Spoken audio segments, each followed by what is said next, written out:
How much does a bullet cost? Like, how much does one low quality bullet cost? Yeah, let's do that. Or like one, like a zip tie. How cheap is a zip tie? Just one guy walks up and is like, "You're guilty," and they just go right around his neck, and then he is suffocated. I saw that in a movie a couple nights ago. I was like, "Oh my god, what's she gonna do now?" He had like this giant zip tie, and he just put it over her head and went, zip, and then she's fucked. I was like, "She's." Yeah, what do? You don't have scissors in your pocket. No, it's not like you can get them under there anyway. Can't.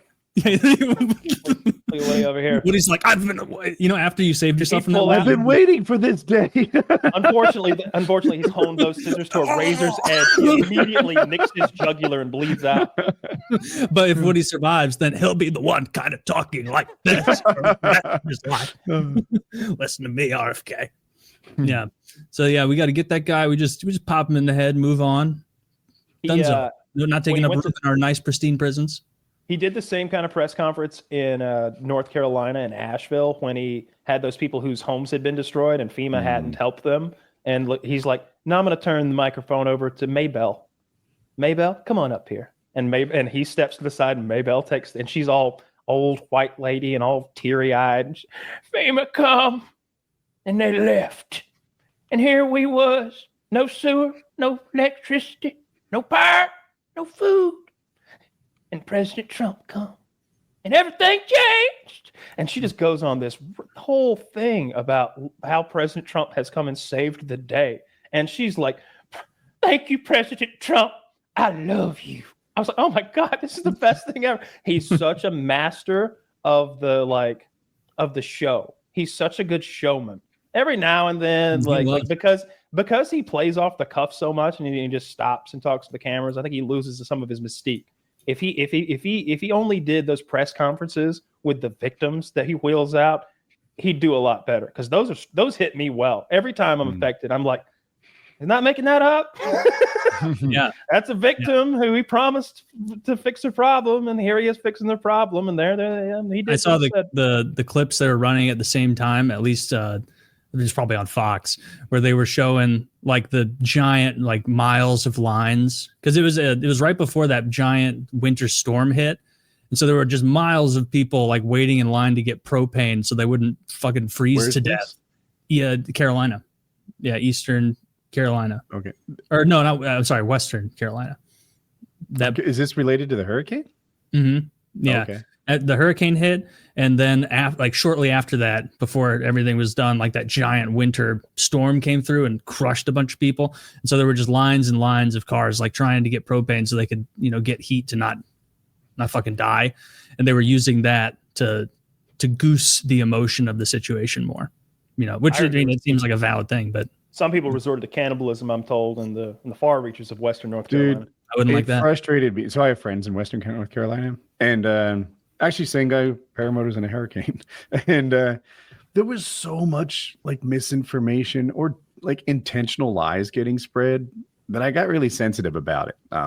One was that they were gonna the government was taking over this town because there's electric car battery ingredients in there, and they're buying this. I'm hearing there's like bodies in the trees, and the first responders are told they're not allowed to come in. All of it untrue. That like these FEMA people, they told them that they were there to steal your home. So people are greeting the FEMA people with guns, telling them to get off my land. And it's like you are being lied to so that the other side can win an election. And that seems wrong. This is a disaster. Do we have to politicize it with disinformation? Yes. I guess so. Yes. I guess so, yeah. The disinformation is from the FEMA stealing. The Trump organization is a mini tendril monster, So the stuff you're talking about, that doesn't come from directly from the horse's mouth or even his inner circle. That's the actors who are out there in social media having their fun. That could be Russian bots even, which I'm sure. On the other hand, so I guess they immediately gave, it was either $500 or $750 because people stopped working. People stopped working, and a lot of people living week to week couldn't buy diapers, groceries, whatever it is, like your immediate needs. So they came into North Carolina and they instantly started handing out $750 checks to almost anybody, right? Like, clearly you live here, show them your driver's license, here's a check. Now you can eat. Now your kid can have diapers because you don't have extra cash. Cool. And they started acting like that was the only thing we were going to do. Oh, you lost your house? Here's $750. Go kick rocks. And it's like, no. That was the amount they decided that they could give away. And even if you robbed America for $700, we'd still be okay. That was just an initial emergency check that they painted as the only check. I never saw anything about people being like, they're stealing my land for precious metals. That must have missed big in my world. But that one hit my friends. They bought it. They believed it and shared it with me. Look what's happening. My friend owns an Airbnb, so she attended this town council meeting where this is what was said. And I'm like, we need the lithium in Nashville. Yeah. All the lithium in Nashville is ours. They just take it if they wanted it anyway. Yeah, I only saw this stuff of like particularly low income people over there were what I remember? High and dry after the $700 check for a very long time. I remember during the Obama administration, the conspiracy theory about FEMA setting up like these camps in Texas or maybe in the South somewhere, and FEMA's ordered 50,000 body bags outside of the Dallas area. They're preparing for a mass casualty event.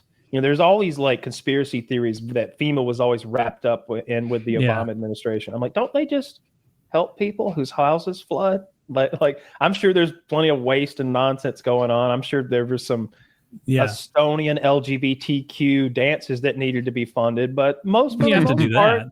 Yeah. Really, it's probably like some congressman's nephew owns a body bag company. But frankly, we need to raise the funding because you didn't put a T on it. Oh, you didn't put enough letters in the fucking Dude, I looked into that Sesame Street for Iraq thing because it sounded so made up. And oh my God, it's real. Where'd you land on it? It's real. They gave him like over $10 million, 12.8. Hello, I am Oscar Grouch. Well, it's not literally America. Sesame Street. What they paid the company that makes Sesame Street, they paid them to make the bootleg Sesame Street for Iraq. Mm-hmm. And so it's the same style of puppetry and like, educational childhood interaction puppet show, but it's for Iraq. And it cost us $12.3 million. Yeah. I looked into it too. Retarded. And like you can land where you want on it. At first I was like, this is outrageous. It must be for more than this show because in my foggy memory, it's 28 million, but I'm not confident enough to say Kyle's wrong. I might be wrong. I was like, this is just way too much money for Sesame Street. I can make Sesame Street for $500,000. It's puppets. Like, I don't know where the other 27.5 million went, if my number's right. Someone's pocket. And then I found out this is like the #1 children's show in, is it Iraq or Iran? Iraq. And like it was a big hit, and it was educating kids like to wash their hands because apparently like this is preventing diarrhea and disease, and it was exporting American culture, and it was the #1 thing, and it was like to win hearts and minds of children. And I was like, okay. I landed on, I don't know, like on the I get how it's ridiculous. I see Kyle's face, and it's not wrong, right? There's more like than my one counterpoint to that would be translate Sesame Street. Yeah, maybe that's a better idea. Yeah. But well, they localize it. You don't have to teach washing hands in America quite the same way. But I'm like, 28 million. What if that saves 2 trillion in bullets? Yeah, it was 20 million. I was wrong. It was 20 fucking million dollars. We were both wrong. Insanity mode. That's so ridiculous to me. Like, we killed 1 million Iraqis. We're not going to win their hearts and minds with a children's program.